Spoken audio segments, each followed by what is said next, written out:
I attended my daughter's funeral without being able to sort out my thoughts. My 27-year-old daughter had suddenly passed away.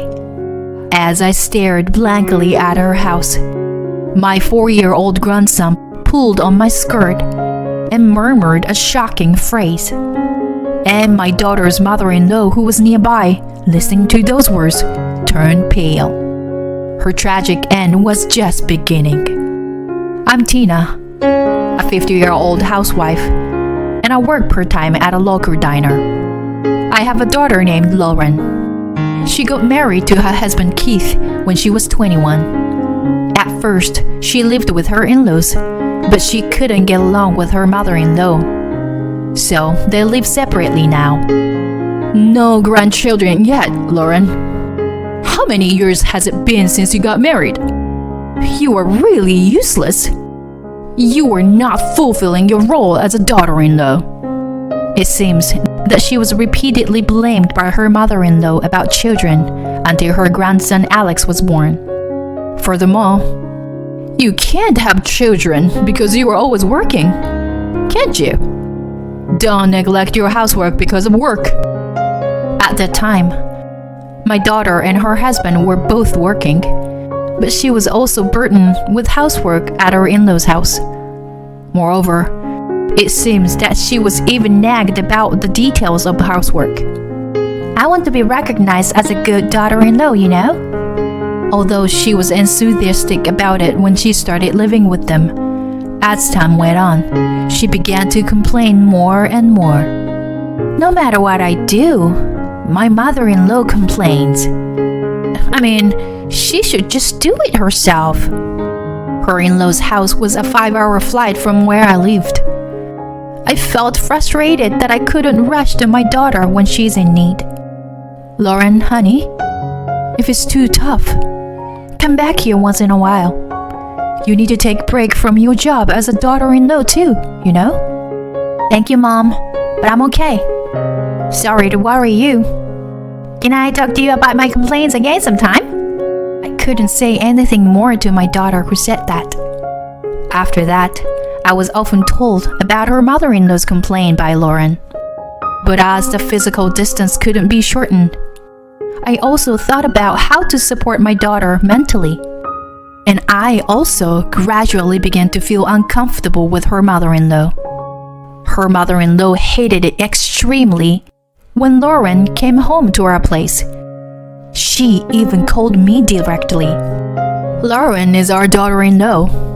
And yet, she told me that she wants to go back to your place for a while for Thanksgiving. Please be sure to warn her too. Would you? What? But Lauren is also our daughter. So, can't we allow meeting her a few times a year? Lauren is doing well here, you know. Do you really need to meet her so often? Even if I tried, the answer from her mother-in-law was always one-sided. I thought it wouldn't be good to argue too much, considering Lauren's position, so I ended up going along with her mother-in-law's opinion. However, Lauren's husband convinced his mother. Even if you say she's doing well over here, it's obvious that they want to meet her every once in a while.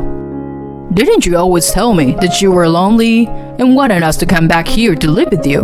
Remember? We somehow managed to get permission for a few visits home per year. Whoa, she even called you? I'm sorry, Mom. I really want to build a good relationship with her, but the day after her mother-in-law's contact, Lauren contacted me with a voice full of apologies. No, don't be sorry, honey. I couldn't do anything for you either.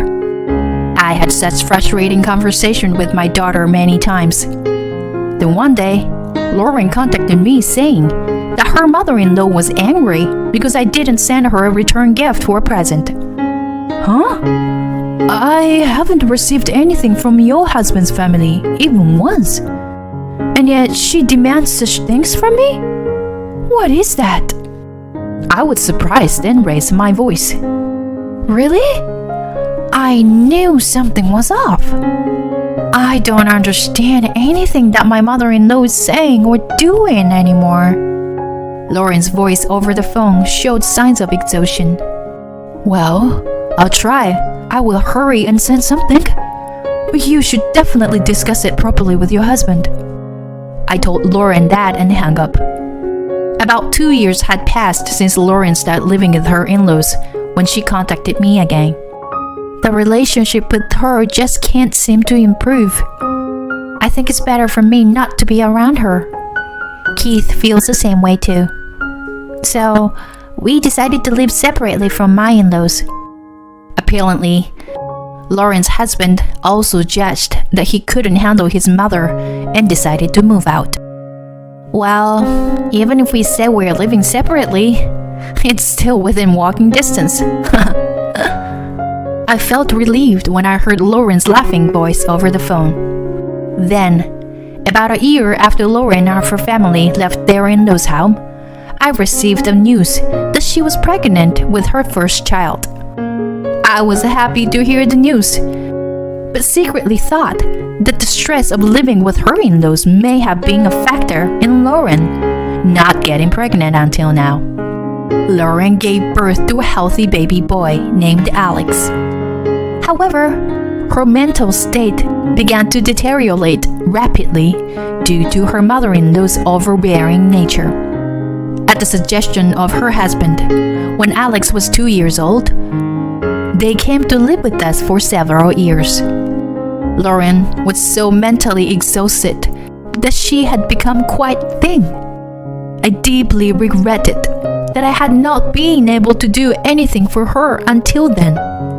After a while, Alex, who had started to speak a little, began to say strange things. Granny, the man with the injured eye is not here today. What, Alex? That man with the line in his eye. Alex pointed to his own right eye and asked me about it. The truth is, my father, who passed away, lost his vision in his right eye and had a scar from an accident at work when he was young. My father passed away when I was young, and the pictures were kept at my parents' house. So even Lauren didn't know about the scar. At first, I thought it was a coincidence, but his bizarre stories continued many times. The man with the injured eye looks real sad. He's saying his house is about to break down. I told my mother about this. Later, we received a report that the stone on my father's grave had been broken by someone or something. From then on, I felt that maybe Alex had a sixth sense. Lauren seemed to have the same perspective, but she didn't pay much attention to it. I wonder who Alex inherited it from.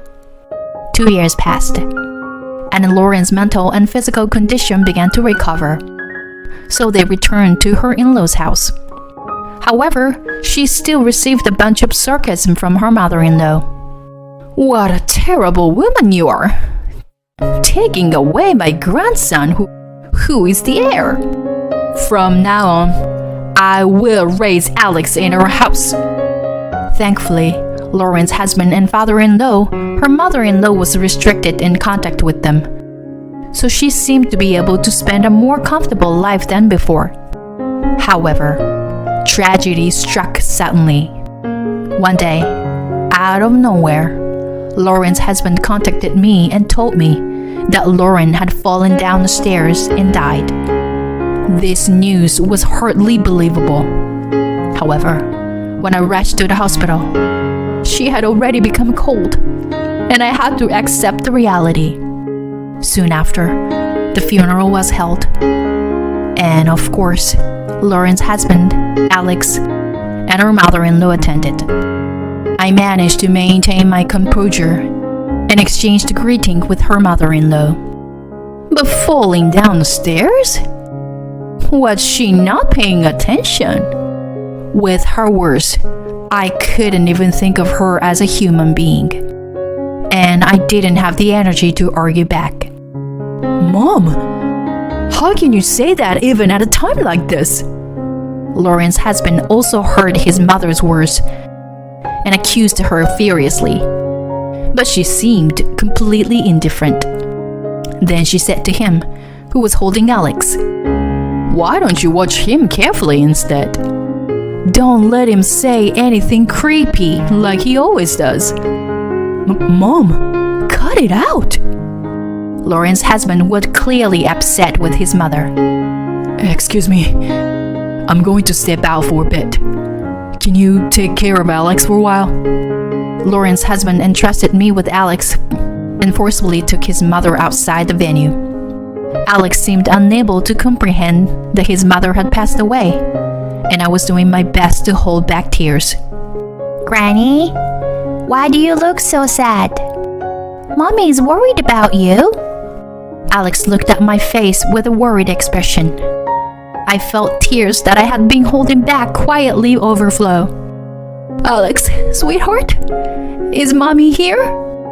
Yeah, she was behind you until a little while ago. She's with Grandma now, over there with Daddy."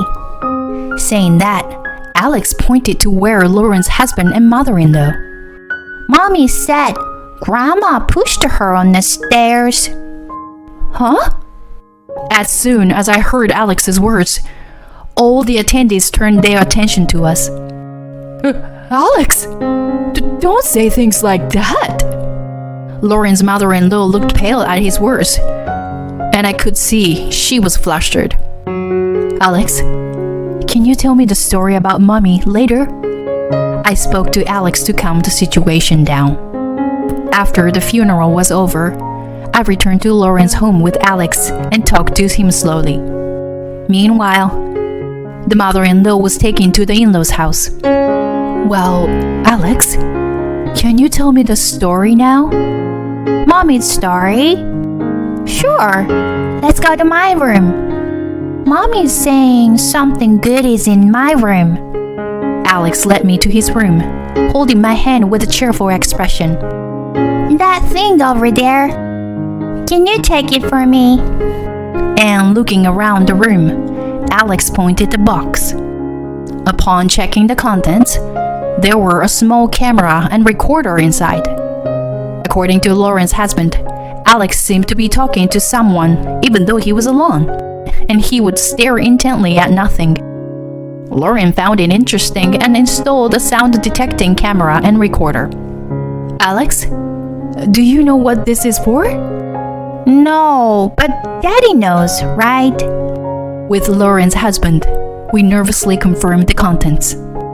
On the camera, we saw Lauren's mother-in-law breaking into Alex's room, disregarding Lauren's protest.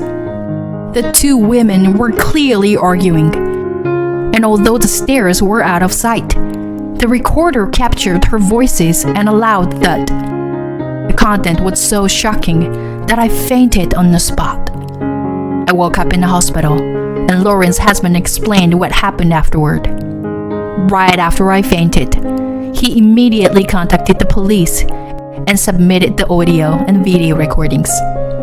The police had been investigating Lauren's accident, and along with the recordings from Alex's room, Lauren's mother-in-law was investigated and arrested a few days later. I took care of Alex for a while, and he seemed to be having a great time at our place. Lauren's husband later told me that his mother had suffered a mental breakdown and was currently in a state of confusion. "If only that child hadn't said anything. And that bitch, she should go to hell." She eventually became unresponsive during police questioning. When she found out that Lauren was alone that day, she stormed into her house and got into a fight. They struggled, and she ended up pushing Lauren down the stairs. Lauren was still alive when her mother-in-law left the house. However, Lauren couldn't get up on her own and passed away shortly after. "I'm sorry for being so useless.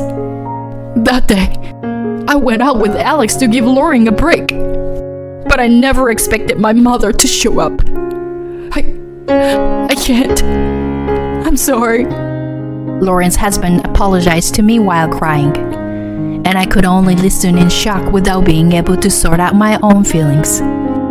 Then Alex, who was watching me closely, came over and petted my head. Granny, Mommy told me to do this. She said she can't touch you, but I can. He looked at me with a smile.